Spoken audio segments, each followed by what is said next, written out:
सास की जादुई शक्ति। कौशल्या ने एक रात सपना देखा।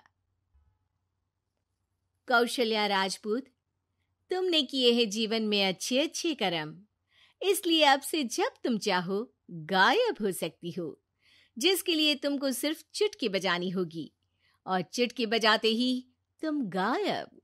बस एक बात का ध्यान रखना, जहां तुमने कोई गलत काम किया तुमसे ये शक्ति वापस ले ली जाएगी। कौशल्या की नींद टूट जाती है। ये कैसा सपना था? गायब हो जाऊंगी मतलब? हे भगवान, कंबल ओढ़ के सो जाती हूँ, सपना कंबल के अंदर नहीं घुस पाएगा। कौशल्या डर के मारे कंबल ओढ़ के सो जाती है। सुबह कौशल्या मंदिर जाने लगती है। अरे बहू, जल्दी चल, भिखारियों को खाना भी तो खिलाना है। हाँ माँ जी, अभी आई। आज तो खीर और पूरी बने हैं, सब खुश हो जाएंगे। दोनों सास बहू कार से खाने का सामान लेकर मंदिर पहुंचते हैं और भगवान की आराधना के बाद मंदिर के बाहर बैठे भिखारियों को खाना खिलाने लगते हैं।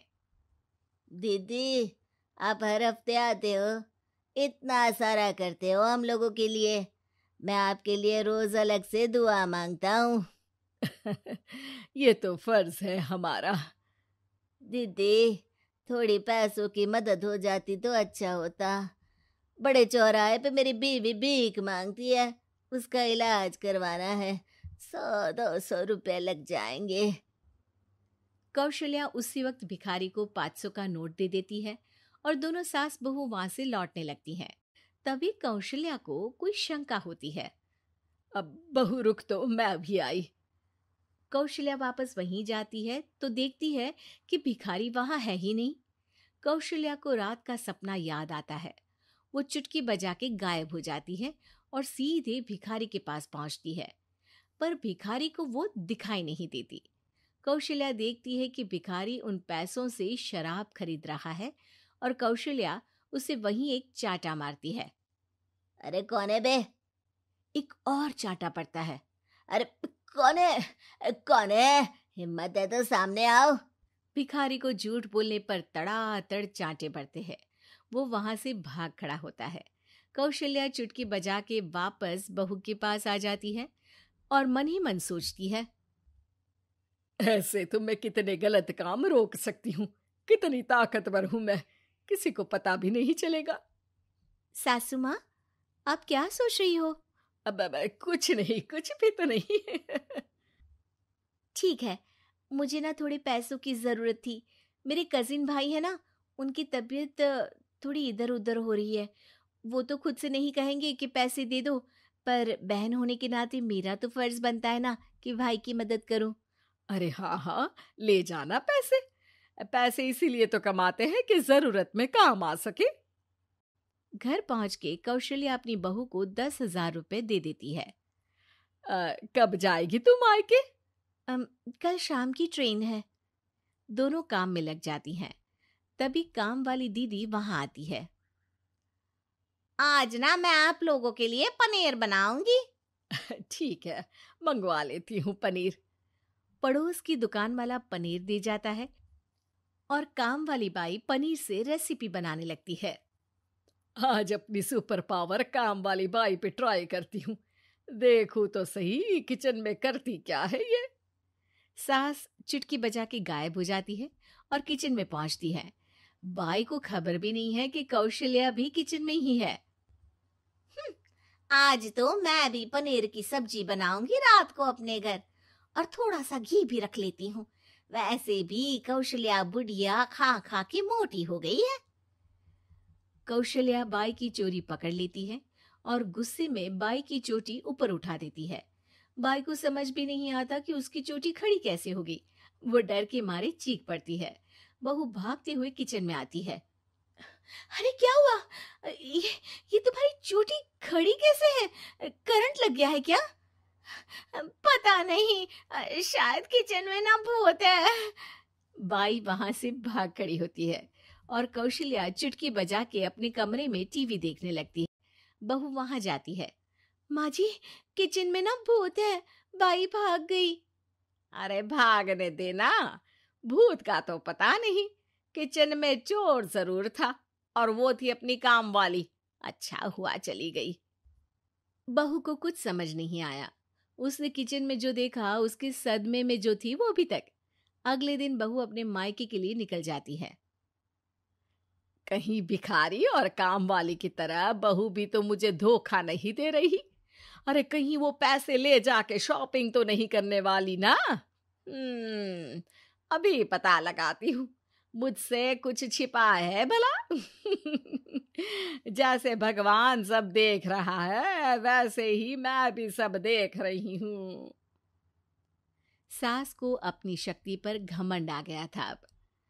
वो अब अच्छे काम करने की जगह अपनी शक्ति का इस्तेमाल खुद का शक मिटाने के लिए कर रही थी।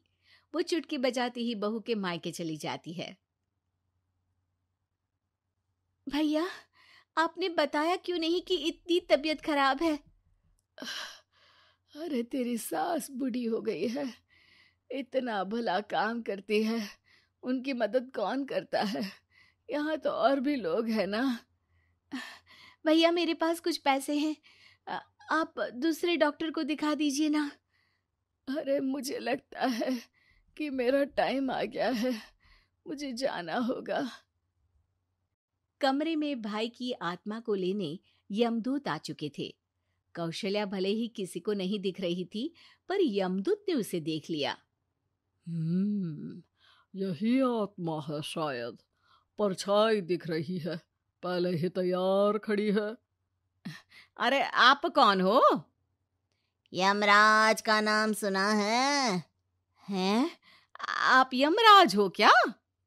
नहीं, हम उनके यहाँ जॉब करते हैं, आत्मा उठा के ले जाते हैं डिलीवरी वाले। चलो अब तुम्हारा टाइम पूरा हो गया। अरे आप शायद ना वो बिस्तर पर पड़े आदमी की आत्मा को लेने आए हो। मैं तो बस यहाँ देखने आई थी कि मेरी बहू कहीं मुझसे पैसे लेकर शॉपिंग करने तो नहीं चली गई ना। मतलब तुम्हारे पास शक्ति है गायब होने वाली? हाँ। तुम ऐसे तुच्छ काम में उपयोग कर रही हो ऐसी दिव्य शक्ति का। अब तो तुमको ही लेके जाऊंगा। अरे नहीं नहीं, कल मुझे किटी पार्टी में भी तो जाना है। अब नरक में ही करना किटी पार्टी।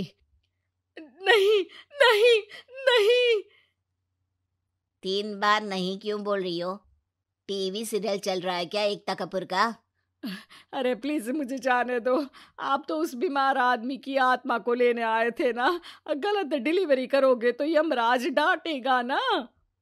बात तो सही कर रही हो, पर हमको उस पे दया आ गई। अभी उसकी उम्र ही क्या है, पर कुछ तो लेके जाना पड़ेगा ना। एक काम करो, अपनी शक्ति दे दो, गायब होने वाली। हैं? अरे क्यों? तुम पृथ्वीलोक का भ्रष्टाचार रोक सकती थी, चोरी रोक सकती थी, अरे कोरोना रोक सकती थी, पर तुमने अपनी बहू की जासूसी करना शुरू कर दिया। अरे लेकिन किंतु परंतु। यमदूत सास की शक्ति लेके वापस चले जाते हैं। कौशल्या की परछाई हवा से नीचे गिरती है और जमीन पे आते आते कौशल्या का शरीर सामने आ जाता है। अरे लग गई, कितने ऊपर से फेंका। माँ जी, आप यहाँ ऊपर से कैसे गिरी? अरे समधन जी, आप अचानक कमरे में। सब घबरा जाते हैं। सास बहू को सारी बात बता देती है। ये लो आपके 10,000 रुपये। आपको मुझ पे इतना भी भरोसा नहीं है? अरे बहन, मुझे दर्द नहीं हो रहा है, अब अचानक से सब अच्छा होने लगा है। अरे तो फिर बिस्तर से उठ जाओ और मुझे लेटने दो। गिरी हूं ऊपर से तो पूरा बदन दुख रहा है। भाई को तो यमदूत ठीक करके जाते हैं, पर कौशल्या देवी दर्द के मारे बिस्तर पर आ जाती हैं।